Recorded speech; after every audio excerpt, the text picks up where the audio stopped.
Madalas na mag-overflow ang karburador. Linisin mo yung karburador. Pag nalinis mo na yung karburador, i-check mo tong hose na to. Dapat yung hose na to walang dumadaloy na gasolina hanggat hindi sinipsip yung vacuum. Pag sinipsip ng vacuum, saka lang magkaroon ng gas to. Ngayon, pag sinipsip mo to na magtuloy-tuloy yung gas dito, hindi nakat, ibig sabihin may problema yung fuel cock sa ilalim.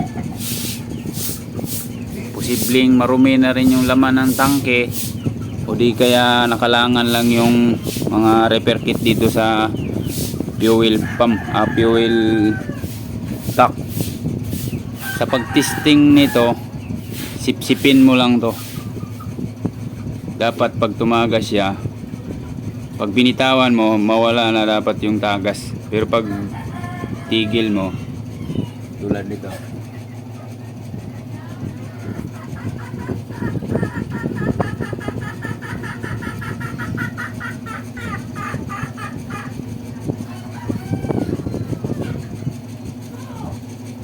pag bitawan ko to, dapat mamatay yung, titigil din yung tagas.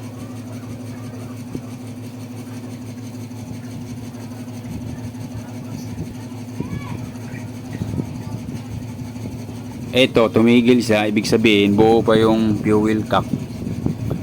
Pwedeng nakalangan lang ng dumi, kaya mag-overflow to. Kagabi kasi nag-overflow to, magdamag, nagtulo-tulo yung ano, tumutulo yung gasolina dito sa pinaka drainer niya.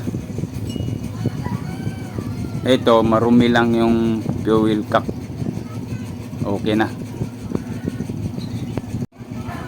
Para di maduble ng kalas baklas kabit, ma-check mo muna to kung nagtulo pa ba yung o nag-overflow pa ba yung karburador. Isalpak mo yung hose na galing sa tangke, tapos yung vacuum ito sipsipin mo, magkakaroon to ng gas. Tapos ialog-alog mo konti. Kung tumulo pa dito, ibig sabihin may problema pa to. Eto, sipsipin ko to.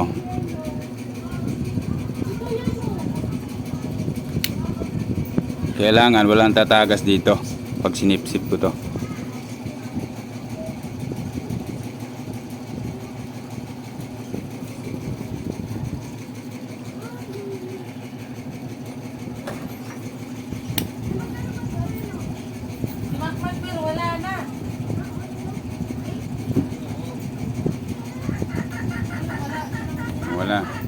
Wala nang tagas, tapos tanggalin to.